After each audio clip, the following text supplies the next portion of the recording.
शहजाद, मंत्री जी ने अभी यह कहा है कि हम इन्वेस्टिगेट करेंगे और जो भी पाया जाएगा whomsoever इट में बी इन द हया की एक्शन लिया जाएगा। शहजाद अनुराग भदौरिया, राहुल देव जी, अनंत जी, एवरीवन ऑन एयर। या बिल्कुल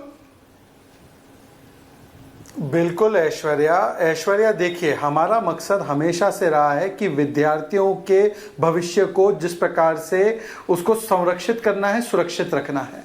इसीलिए जो भी हमने तमाम प्रयास किए एग्जामिनेशंस में, वो उसी दिशा में थे। ग्रामीण बच्चों को उनको अवसर मिले, उनका लोकतांत्रिकरण हो एग्जामिनेशन का, उनको ज़्यादा भाषाओं में मिले, बिना कोचिंग क्लासेस और पैसा खर्च करे मिले, उनको अच्छा रैंक आए, सरलीकरण हो, स्ट्रेस कम हो। और इसमें भी अगर किसी ने भी कोई सेंध लगाने की कोशिश की हो तो चाहे वो जितना बड़ा क्यों ना हो, उसको कोर्ट निकालने की नौबत नहीं आएगी, हम ही उसके ऊपर कार्रवाई करेंगे। और इसीलिए पहले भी एनईटी के भी उसमें विषय में आपने देखा सीबीआई की जांच हमने उसको दे दिया। ये तो क्योंकि कोर्ट के सामने, इसलिए हमारे हाथ बंधे हुए, कोर्ट को कहना पड़ेगा, फिर उसके बाद करना पड़ेगा। परंतु मेरा केवल एक ही सवाल है, आज जो राजनीतिकरण करने के लिए लोगों को डराया जा रहा है और जो ग्रामीण बच्चों को एक साथ खिलवाड़ किया जा रहा है, अगर किसी का रैंक आया है और वो जेन्युइनली आया है, क्या उसके साथ न्याय ना हो? क्या उसकी जो तैयारी और मेहनत है उसको इनाम ना मिले? क्या ये ना किया जाए? मुझे लगता है कि कम से कम कुछ लोग अपनी राजनीति को अलग रखें, जो, और खासकर जिन्होंने 48 पेपर लीक किए और जिन्होंने इस वाले में भी पेपर लीक करवाने में पूरा प्रयास किया या जिनके सहयोगियों ने किया, और कम से कम भविष्य के साथ खिलवाड़ नहीं करना चाहिए, राजनीति नहीं करनी चाहिए। भदौरिया जी, शहजाद जी, मैं आप दोनों से बस इतना पूछ रहा हूं। और अनुराग भदौरिया जी, पहले आपसे क्या एक बात, क्या छात्रों के लिए आप दोनों 1 मिनट के लिए अपने अपने पॉलिटिकल लाइन और थॉट प्रोसेस को छोड़ के ये नहीं कर सकते कि भाई इसको सॉर्ट आउट करना है? You have to solve this issue for the people of this country. मतलब भारत के युवाओं के लिए। अनुराग जी, आपके टाइम पे कितना हुआ, मेरे टाइम पे कम हुआ, आपके टाइम पे ज्यादा हुआ? नहीं शहजाद जी, अभी एक ही इसको अभी सॉल्व करना है, कोई भी हो, चाहे वो तेजस्वी हो या वो यूपी में कोई हो, जो भी जिम्मेदार है, नेता हो या अफसर हो, उसके खिलाफ एक्शन होना चाहिए। अनुराग भदौरिया पहले और फिर शहजाद आपको, क्योंकि अभी आपने बोला। अनुराग भदौरिया, राहुल देव जी, आ रहा हूं वापस।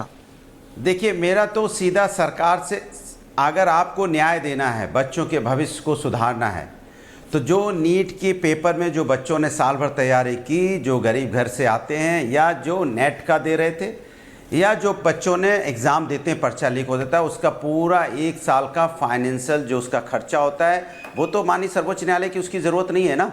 वो तो सरकार उन बच्चों को दे दे कि भाई आप 1 साल आप फिर से दोबारा तैयारी करेंगे, वो पैसा कहाँ से आएगा, वो सरकार दे दे उनको। तो वो बच्चा, कम से कम माँ बाप की कुछ तो तसल्ली होगी, उनको कुछ तो उनकी मदद होगी। इतना तो कर दीजिए ना। जो गरीब बच्चे हैं, जो नहीं 1 साल दोबारा से अपना पैसा खर्च कर सकते, वो घर बैठ जाएंगे, वो नहीं यहाँ पे दोबारा परीक्षा दे पाएंगे, तो घर ना बैठें, इसलिए कम फाइनेंशियली मदद कर दीजिए। बस इतना हाथ जोड़ के मैं सरकार से मांग कर रहा हूँ, फाइनेंशियली मदद कर दीजिए। जो गरीब बच्चे हैं, साल भर का खर्चा उनको दे दीजिए, वो अपनी तैयारी करके दोबारा एग्जाम दे देंगे। सीधी सी बात, इतना तो कर सकते हो ना। इतना तो मैं मांग बच्चों के लिए कर रहा हूँ, कोई अपने लिए तो कर नहीं रहा हूँ। राहुल देव जी, बोल दो, सरकार बोल दे, मैं उनके लिए करूँ। शहजाद बताइए, शहजाद बताइए। बच्चे जो गरीब हैं, परेशान, उनकी मदद फाइनेंशियली करेगी सरकार। मुझे बताइए। मैं इस पे जवाब दे रहा हूँ। मुझे लगता है कि अनुराग जी का ये, हालांकि ये उनका व्यक्तिगत सुझाव है, परंतु मुझे लगता है कि इसमें जो भी दोषी पाया जाता है, उसकी जेब और उसकी जमीन, उसकी जायदाद, उसके हजारों करोड़ की प्रॉपर्टी को जरूर कुर्क करके जो भी बच्चों को दिया जा सकता है, दिया जाना चाहिए। मैं इसके पक्ष में हूं। नहीं, मैं इसके पक्ष में हूं कि उसके प्रॉपर्टी पर बुलडोजर चले। मैं उसके पक्ष में हूं कि उस अपराधी के घर पर जाकर उसने चाहे जितनी लैंड जमीन ली हो जॉब के बदले में, सरकार चाहे उसने 600-700 करोड़ की प्रॉपर्टी खरीद की हो, उसके एक प्रॉपर्टी को ना।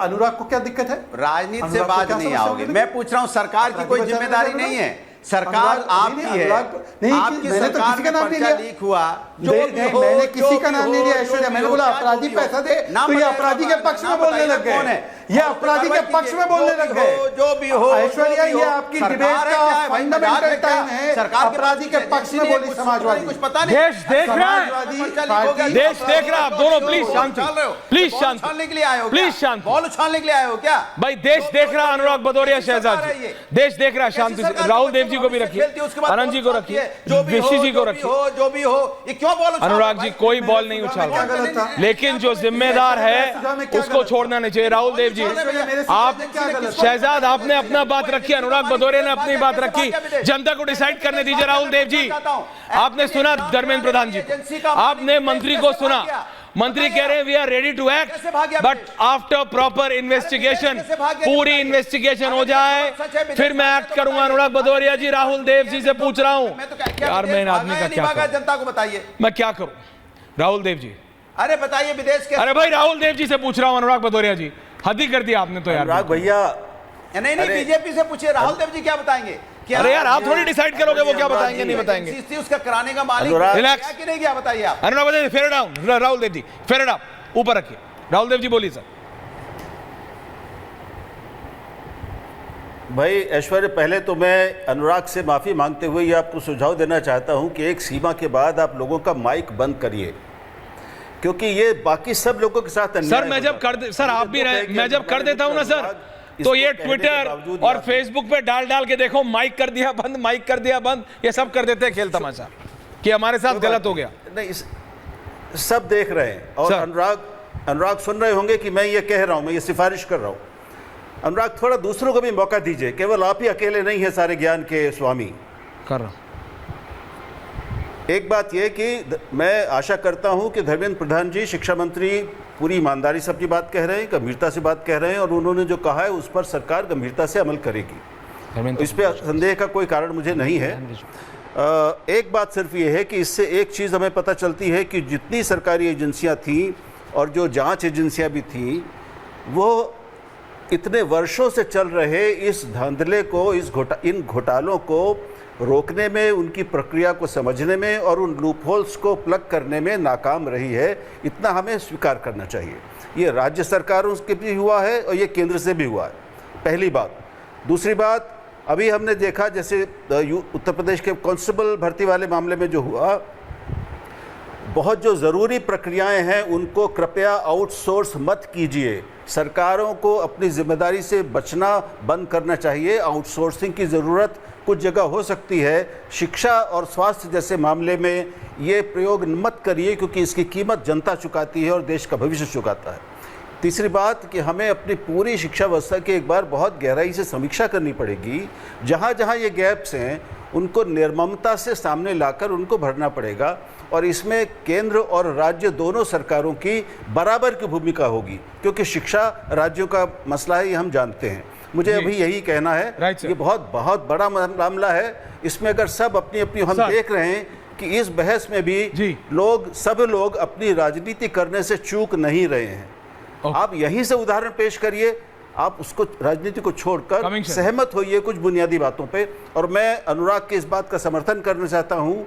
मेरे मन में भी यही था कि जितने भी छात्रों का नुकसान इन लीक के कारण परीक्षाएं रद्द होने से हुआ है, उनको उस नुकसान की भरपाई की जानी चाहिए। और ये अपराधियों को पकड़कर संपत्ति कुर्क कराने का बिल्कुल हास्यास्पद विचार है। ये सारी सरकारों की जिम्मेदारी है कि वो खुद ये करें।